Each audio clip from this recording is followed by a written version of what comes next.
Burnt Josh. You guys ready? I'll call this meeting to order. Please stand for the Pledge of Allegiance.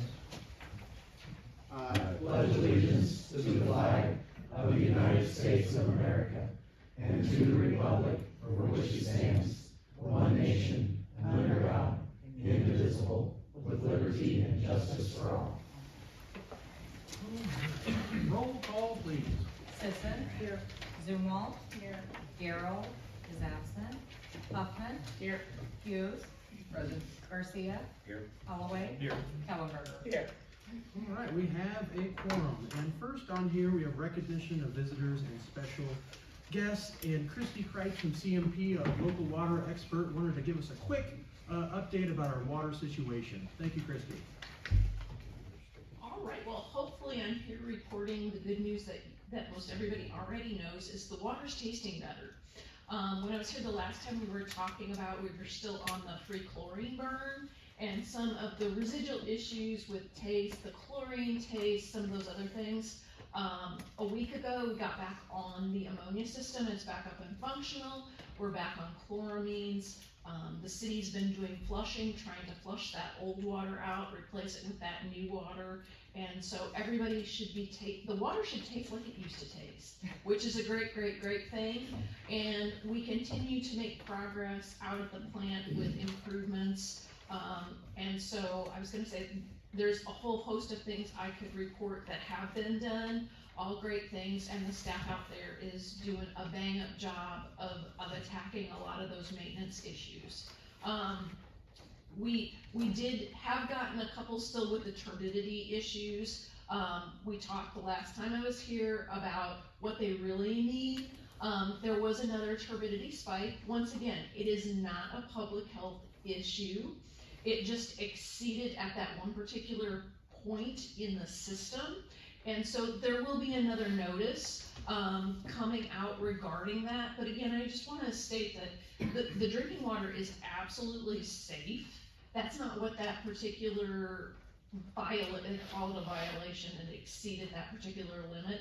It's really that there was just particles in the water. And so nothing to be alarmed about.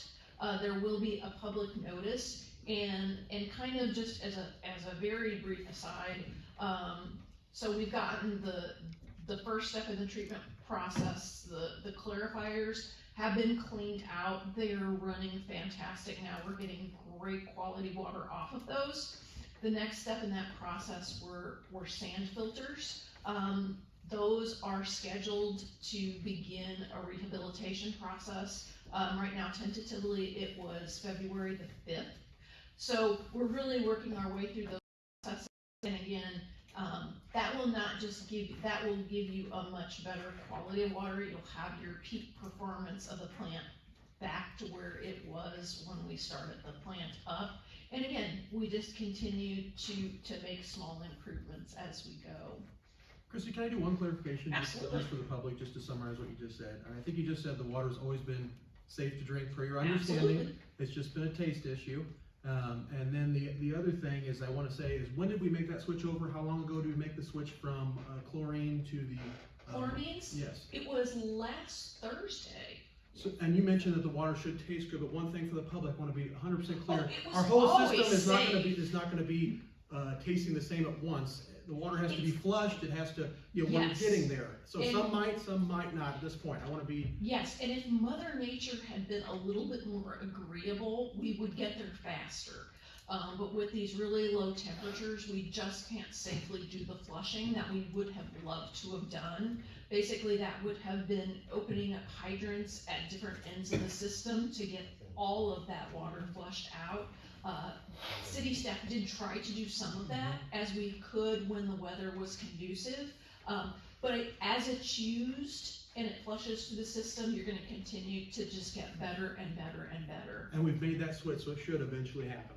Actually, I would say that I bet the majority of your system is already experiencing the back to their normal of the taste of the water. You're going to see harder places where you have some little dead end locations where they're just not getting a lot of usage. But those should be few and far between, and again, as soon as temperatures pop back up, unfortunately not in the near future, but as soon as the temps pop back up, we are aware of that problem, and Brianne has staff ready to go out there and do flushing in those areas. But again, we did have, I know people didn't necessarily love it, but we had a great tree chlorine burn, cleaned our system out, probably better than it has been in a very long time. And now we're right back where we need to be with the old method of the chlorine and the ammonia. Awesome. All right. Any further comments from the floor? All right, thank you, Christy. Absolutely.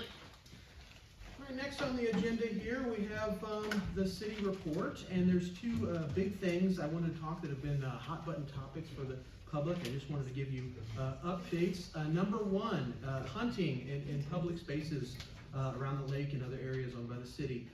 We talked a while back in a meeting. We got a lot of feedback from hunters and the public on that. And Tuesday, the 27th at 6 p.m., we're gonna have a public meeting in this room. We told hunters we wanted to get their feedback. And one thing I just want to say out loud is we're not trying to take away that right. We all believe in hunting. We just want to do it safely and know who's out there. We're going to make that as easy as possible. If you're interested in that, please come to the meeting. Our lake supervisor, who's very knowledgeable, will be there. Have all the data you need. That's the public meeting. So please come, hunters. Give us your feedback. We want that feedback. We want to hunt safely, responsibly, and make it as easy as possible going forward. 27th, 6 o'clock. Another big hot button topic I want to give an update about is the post office box. Okay, we have an agreement out with the post office right now. That agreement involves keeping the box exactly where it is with minimal changes. We're just waiting for it to go through the hierarchy of the post office, but we have nothing to give to you because we're waiting on their agreement at that time. That's just a general update. We will give the public that update later, hopefully when we have an agreement. And last but not least, I just want to say we do have some pretty bad weather coming up. It's going to be cold. Think your loved ones, especially the elderly. Let's be safe. We have some winter storm coming. Everyone just be safe out there coming up. And that's all I have for the city report. Is there anything from the floor anyone wanted to add? I have one question on the box. Is there any kind of time frame that you have agreed with the post office boxes to when they're gonna do this, or? No, so what we've agreed, what we have sent to them and discussed with them is for us to, they would pay for ballards, and then the city would, at our cost, redo the concrete pad, and then set those ballards for them. And they would do a simple hold harmless agreement with us in the event that someone did hit the ballards. You know, the city would not be liable for that. So they have sent it to their legal team, and we don't know when that will be done with review. But as soon as it is, it'll be on the council agenda for you guys to approve. I do want to say the local post office has been very cooperative. It's just a matter of going up that federal chain of command. So the liability issue would be on them, not on the city? That's correct. Okay. Perfect. Any further comments? Next on the list here, we have public participation. We had one person sign up, Mr. John Hanford. Ambulance board, who represents Litchfield Township on the ambulance board? I'm not certain. It's a county special service area. When it was started, there was a fellow from Litchfield Township that was on the board. Now, you're getting into a field of taxation without representation. Your attorney might key off on that. No, perfect. We appreciate the feedback. We'll take notes, and thank you for bringing that to our attention. All right. Next, there's no appointments here. We're going to move on to other business. The first item in other business is we'll need a motion to accept the regular meeting minutes from the January 6th, 2026 meeting. Can I get a motion to that effect, please? Motion from Alderperson Sisson. Can I get a second? A second from Alderperson Garcia. Any amendments, corrections, suggestions with the minutes? Roll call, please. Holloway. Aye. Zumwalt. Aye. Hughes. Aye. Garcia. Aye. Huffman. Aye. Kellenberger. Aye. Sisson. Motion carries. Next, we'll need a motion to approve the expenditure report and payroll report for the current period. Can I get a motion to that effect, please? Motion from Alderperson Huffman, can I get a second? Alderperson Holloway seconds. Any discussion about the expenditure report or questions? Roll call, please. Garcia. Aye. Sisson. Aye. Zumwalt. Aye. Huffman. Aye. Kellenberger. Aye. Holloway. Aye. Hughes. Alright, motion carries. There is no old business. We'll move on to new business, and to start, we have a discussion about the project and grant update from Milano and Grunlow Engineering from Lee. Thank you, Lee. Good evening. After working on projects for quite some time now, we have 4 projects that are gonna be constructed this year, which I'll touch base on in my report. First one is Skyview Drive. That project has been bid out. There's a pre-construction meeting scheduled the first week of February, and they're gonna start work in March or April. Probably gonna be weather dependent. So that project will be constructed in this year, probably a March to June project, give or take, April to July, depending upon when the start date is. So we have a pre-construction meeting with the city, and the contractor will be starting in March or April. That's Baxmeyer Construction. So some progress moving forward on that. Safe routes to school. That project is funded, and that has a state letting date of April 24th, 2026. They don't award those projects till after the next letting, which is in June. So I anticipate construction on there will be in the July and August timeframe. So that is the Safe Routes to School grant that you have. You applied for another Safe Routes to School in October of last year. I expect that announcement to be March or April. That's not set in stone. It could be tomorrow, it could be August. So once we hear something, we'll let you know. OSLAB, that project, we've been looking at the plans with the city. We are anticipating advertising that project probably in the next 30 days. So that construction will take place this summer. Nothing on 319, DCO Public Infrastructure. The city received $1.5 million in grant funds. They are funding $300,000 with leverage funds on that. That project has been bid out. It has been awarded to the lowest responsible bidder, and that construction is planned to start in April. So there will be a lot of construction going on in the city this summer. No new updates on the brick grant, the downtown RDMS. We're working through some mechanical issues on the heater with that. Hopefully we'll have that resolved soon. Lee, I think Alderperson had a question for you, my Yeah, friend. just Sorry. have a question real quick, just before you go on, just so the public knows. The Skyview Drive-In, can you, what exactly is the project? Can you speak to that? The Just- Skyview project is a complete rehabilitation of the road, of the complete horseshoe. So I think the confusion is this is not the Skyview Drive-In. Drive-In Theater, this is Skyview Drive in our industrial park. That's why I wanted that. Yeah, That- yeah. That's, Yeah. So it's reconstruction of a major roadway in our industrial park. And can I ask too, we talked about you mentioned the OSLAB grant, what is that being used for, that project? That's the Bicentennial Campground expansion. Okay, gotcha. and then the safe route to school is the sidewalks. Yep. Perfect. Unserved Communities Grant, the city received a $30,000 grant, no leverage required on that. That is to come up with a plan to serve areas in the city that does not have sewer. That is currently being worked on. IEP, Public Water Supply, Energy Efficiency, that's in there just for your use. A lot of times, the University of Illinois will do those studies at no cost, and I think you guys actually already did one, and those can be beneficial for grant applications. RDMS grant, that was not funded. I've not heard anything new on a NOFO for that, so that was out last year. I don't remember the exact numbers, but they received like 8 times the amount of applications that they had funding for, so the demand was much greater than their anticipation. We'll keep an eye out in case there is another NOFO on that. Sally Street is your STU funds for new sidewalks. That'll probably get out later this year. The environmental has to be done by IDOT, which takes quite some time. Energy transition grant, you received 1 energy transition grant for $96,426.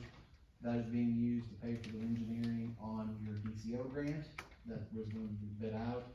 The second energy transition grant that you applied for, you made the second round. I anticipate notification on that to come through, and that is for $73,527.70. One of the things to keep in mind, I keep in everybody's saying, is the DCO, Department of Commerce and Economic Opportunity. They do not have a NOFO out yet, but that is a $1.5 million grant that you use to do the water main replacement. Once that NOFO comes out, we'll let the city know. in order to be better prepared, we may talk about a project area to get it going so it's ready to go. And you're probably familiar with CDS grants. Our applications are out and they're due March 31st. I assume all the legislators are the same. If you need any help with that, just let us know. So, alright. And what I wanna go back to just really quick, you mentioned Salee Street. Yep. What was the time frame on that? It's near the high school there. It's not a safe route for school, it's just a normal one, but it is very near a school. A lot of kids are on that street. I just was curious what the time frame was. I'm gonna say late this year, cause it's gonna be in IDOT's courts in regards to the environmental sign-offs. I would anticipate that to be a third quarter project. It could slip into 27, depending upon IDOT's response time. So, It would just be, I think to his point, be great if that was a summer project and with less traffic coming through there, if that's a. and I think with stu funds, we could coordinate that. If it does not make it for this summer, there's no deadline on your stu funds, so constructing that in 27 to make it align with summer is something we could definitely coordinate. Yep, absolutely. So, Perfect. Any further questions from the floor? All right, thank you, Lee. alright, have a good evening. Stay warm. All right, first off, Alderperson Huffman, please. I make a motion to approve a resolution setting hourly wages for seasonal staff at Lake Blue Jaeger Recreational Area. All right, we have a motion on the floor from Alderperson Huffman. Can I get a second, please? Second, Mr. Mayor? A second from Alderperson Kellenberger. The floor is now open for discussion. Any feedback on this? Roll call, please. Huffman, Aye. Kellenberger, Aye. Holloway, Aye. Hughes. Garcia. Aye. Sisson. Zumwalt. All right, the motion carries. Alderperson Huffman. I make a motion to approve an ordinance setting the 2026 Lake Blue Jaeger Recreational Area fees. All right, we have a motion on the floor from Alderperson Huffman. Can I get a second, please? A second from Alderperson Sisson.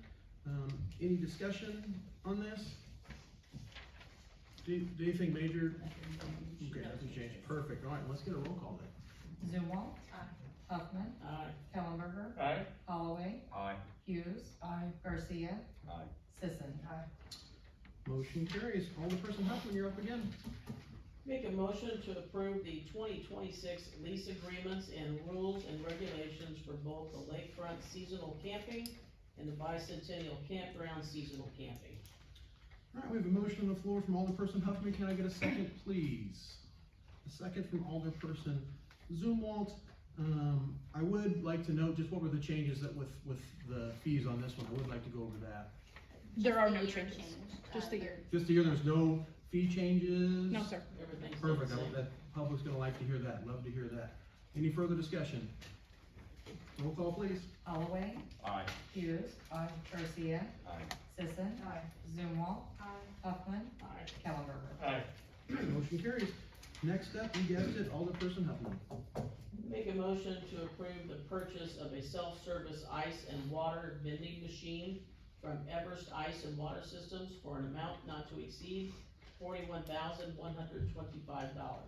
I have a motion on the floor from Alderperson Huffman. Can I get a second, please, for discussion?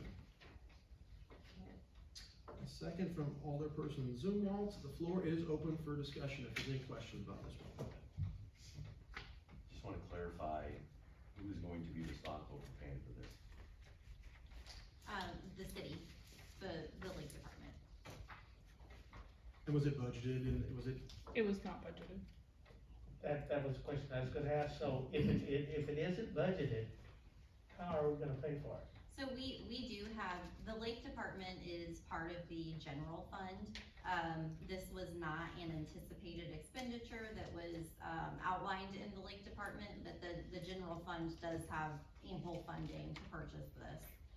So the money is there, it's just not something that was forecasted to be purchased this year. Heather, correct me if I'm wrong on anything, she did an analysis and it should pay for itself within, I believe, 3 seasons, is that correct? 3 to 4, depending on. The issue that we had, last year was we were having to, I believe our rental stopped, serving the area. They were having to purchase ice from Walmart and bag it, not the most efficient or cost-effective way to go about it. Heather did look into several other purchase options and they were much higher. So we did feel like, you know, we do need to provide ice out at the lake. Heather did a lot of work on this, and found this to be the most cost-effective solution. Did we reach out for any types of grants or maybe partnerships with private entities on this particular purchase? There were no grants available that Heather or I were able to find on this, in regard to entities. I know you talked to a lot. Do you wanna address that? Just do you wanna just give an overview of options you explored? Sure, I'm gonna step away from the camera so I'm not blasting. I did look into trying to find some grants for this or, private funding or something along those lines, and, there really just isn't anything available for, a machine that is not for more, like, we would be able to get funding if it was for, like, say, the Whibbit or something that would benefit, the guys like that, but nothing that I could find for the ice machine itself. But you were spending your time on the record as lake superintendent, running to Walmart, filling up your truck with bagged ice, driving it back to the lake, unloading it multiple times a week. Yeah, every Friday, Saturday, and Sunday, several times a day, we would run out before I could get back with more, 3 times a weekend, every weekend, So that's a couple hours each time you're doing that, at least. at least, yeah. And the reason, so 2024, previous years, we've always had Home City Ice as our delivery, service. We pay $350 for each one of the outside units itself. Then we also pay $1.85 per 7-pound bag. And then we also pay a $10 flat fee. We sell those 7-pound bags for $2. So, then Home City Ice in 2024 just randomly stopped delivering to us. When I contacted them, they said, oh, we'll get to you. They never did get to me. And so we, pretty much all of 2024, we had no ice available for customers. So in 2025, I contacted them again. They said, yep, we've got a new delivery route person, we'll get you ice. Again, never showed up, never delivered the ice machines, never did anything. They said, well, we just can't get anybody for your route, we can't get the ice out there. So to be able to have ice is why I started doing it on my own. And I really can't continue doing that. That pulls me away from the lake. And I don't have any other staff available to be able to do that on the weekends. So I wanna say, it was music to my ears when I heard within 3 years for your analysis, this should pay for itself. Correct. So we sold 2,462 bags of ice in roughly 100 days last season. And if we have this machine available, it's open 24 hours a day, 7 days a week, 365 days a year. Not only is it available for guests through the summertime that come out to the lake, but it's also for the residents that live in the area. Not only would we be able to sell ice, but we'd also be able to sell water refill jugs like you do at Walmart or the Twice the Ice machine here in town. And so our profits show, like, we sell ice during the summertime now, but this would allow us to have ice sales and water sales throughout the whole year. 1 second, we actually went in the hole though. I mean, for what you paid from Walmart, Correct. for what we sold, it was a 12-cent difference. That 12-cent difference per bag does not constitute or take into consideration your wage, your time, the gas, the fuel, on the truck back and forth. So we actually lost money on every bag of ice that we sold last year. Correct. And one thing I wanted to ask is, you know, a $41,000 purchase from this Everest Ice and Water Systems, was there some sort of warranty they had for a certain amount of time for a system that big? Yeah, so in the packet that I gave to you guys, it does have a warranty. They provide a 3-year warranty on it. So what's different about this particular machine, it's only about the size of a soda vending machine. It's not the huge, like, Twice the Ice size machines. This is a smaller size machine. We currently have the old bait shop that sits there that everybody sees when you first pull into the Marina One parking lot, that old brown little building, right? That used to house all the chemicals that they would pump into the lake in the swim area. And now it just sits as our storage. What I would like to do is cut a hole, frame that out in the siding that's next to that door, slide this ice machine in there. So now the ice machine is completely covered from the elements, so it extends the life of that machine. And then it provides a cover for us to come up and get the ice. Paint the outside of the building, make it look more presentable than what it does now, and serve a purpose more than what it does now. But yes, the ice machine, has one moving part inside of it. It has a big drum. That drum holds 500 pounds of ice. So that's the only moving part. The twice ice machines and some of the other ones have a lot of moving parts. And those parts are what cause a lot of maintenance issues, and they break down all the time. This one only has one moving part, just the drum. And that drum moves around, carries 500 pounds of ice.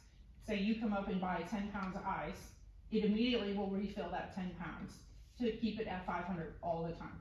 And it will it will produce up to 1,900 bags of ice in a day. And so we should never have a problem with running out of ice. The contract, what's different about Everest is they specifically went with Scott's,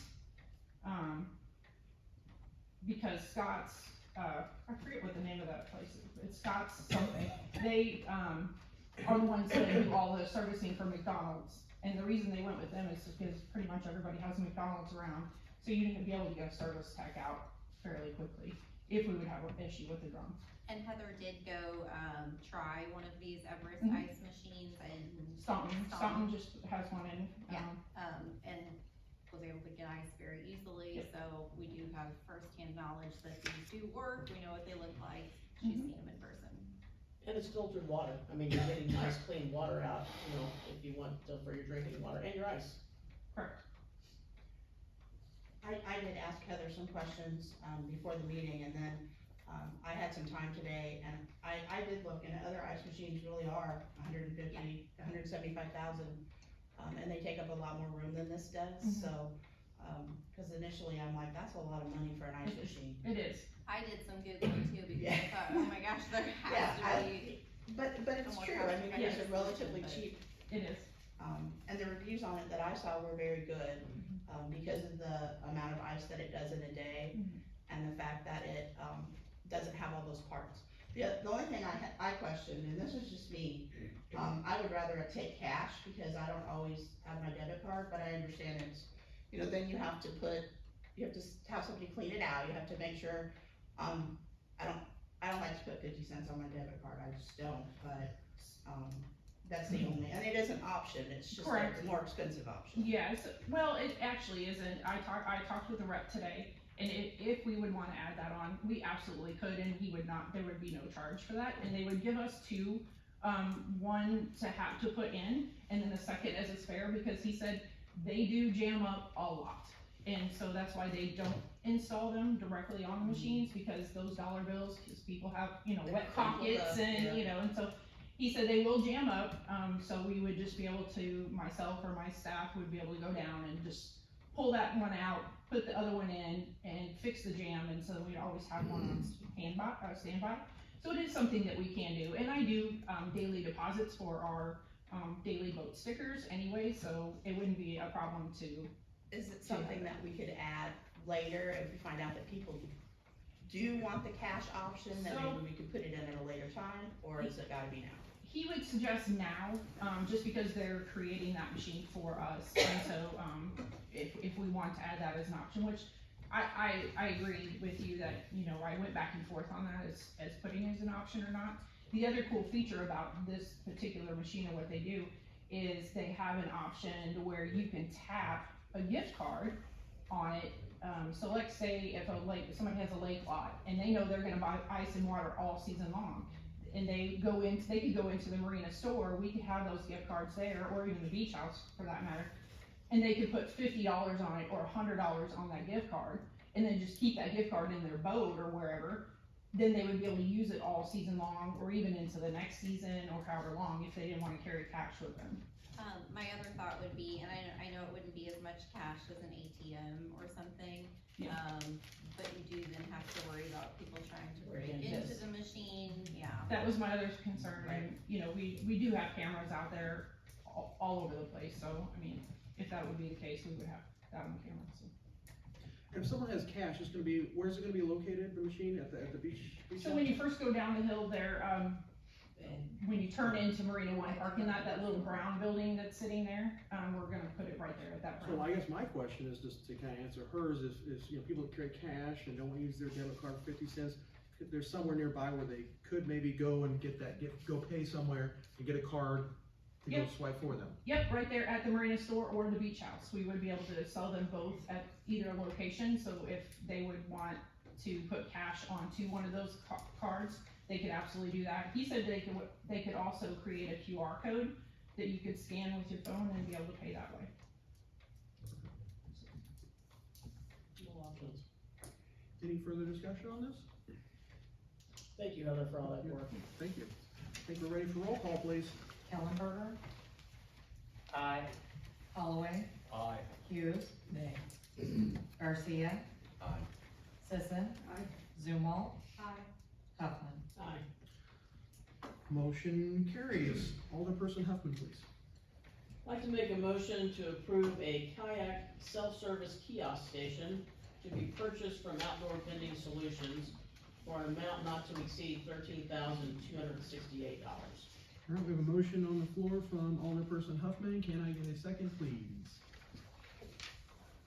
Oh, yeah, sorry. Second from Alderperson Zumwalt. The floor is open for discussion. Any discussion on this And item? just that this is, by grant money. This is no city money, this is all gonna be funded by grant. Great, love to hear that. Grant funded. And then, was that your comment as well? Yeah. All right, perfect. Any further discussion on this? Roll call, please. Holloway, Aye. Hughes, Aye. Garcia, Aye. Sisson. Zumwalt. Huffman, Aye. Kellenberger. Aye. Motion carries. Alderperson Holloway, please. I make a motion to approve a resolution approving a memorandum of understanding for the school resource officer with the Board of Education of Litchfield Community Unit School District number 12. All right, a motion on the floor from Alderperson Holloway. Can I get a second, please? Alderperson Sisson seconds. Any discussion on this? Roll call, please. Hughes. Garcia. Aye. Sisson. Zumwalt. Huffman, Aye. Kellenberger, Aye. Holloway. Aye. Motion carries. Next up, Alderperson Hughes. I make a motion to approve an ordinance amending municipal code chapter 153 on signs. All right, we have a, That's not it. It's number Number eight. may not be. Just put it in real here. We switched papers on you without Yeah, telling you. okay, there we go. I was like, wait, that's not one. Okay, it should be 8 there. number 8. There it is, okay, I got it. A motion to approve an ordinance declaring, real property of the city of Litchfield surplus and authorizing its sale, specifically part of PIN number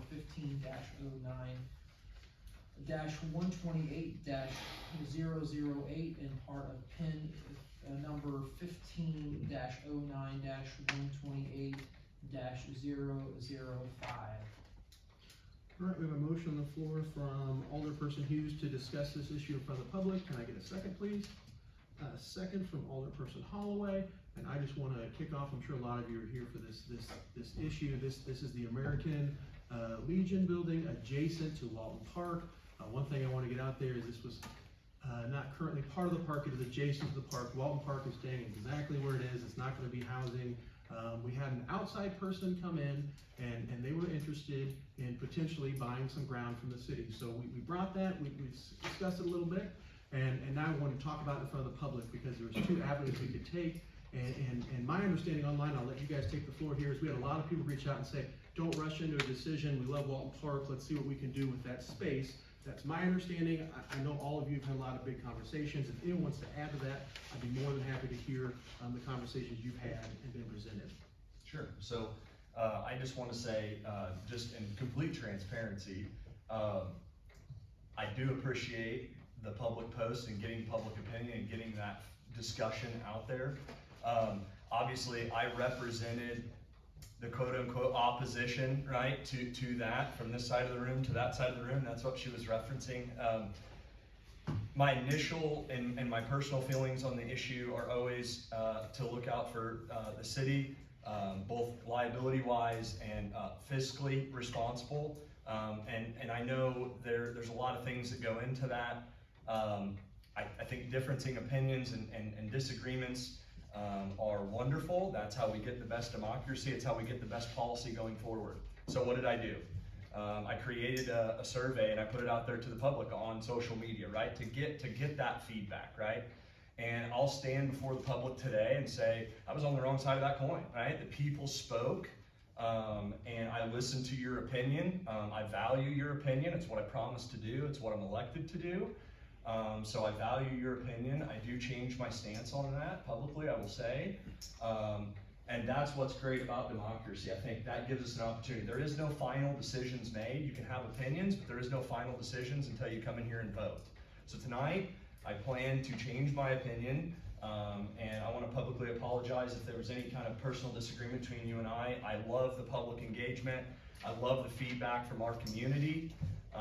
That's what we're here to do, and I think this administration's open to that, to listen. And I'm really proud of the city of Litchfield for stepping up and speaking their mind and what they want, and I appreciate it. So that's what I got on the issue.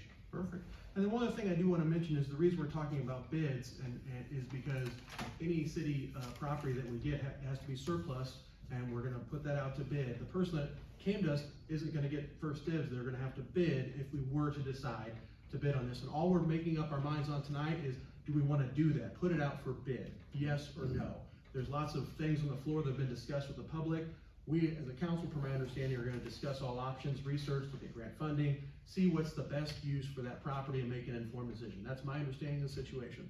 Alderman Kellenberger had something as well. Go ahead. Yeah, you know, our job as aldermen are to do what our constituents want us to do, whether we agree with it or disagree. I think this piece of property should stay as surplus, not put it up for bid. There's so many opportunities for that piece of property that what we can do to improve, Walton Park as a whole. But, you know, right now, I think absolutely don't sell it. I just wanna clarify that the motion is to approve this posting of it, so we need to. Yes. To So vote if you do no if not we want want to keep to it. proceed with putting this out for bid, you need to vote no. Okay, I just wanted to make sure that everybody knew So that. we're actually voting on not. On not selling it. Well, actually, we're voting against selling it. If you say yes, you're saying I want to sell this. If you say no, you wanna keep it. I just wanted to make sure that I was on the right page, cause that would really be bad if I was the wrong way. Sorry. Not the other chair. Yeah, she heard me, I know. No, Okay. that makes sense. Any further discussion on this from the floor? Yes, Mhm. if we are to keep it, who will be responsible ultimately to have that building removed?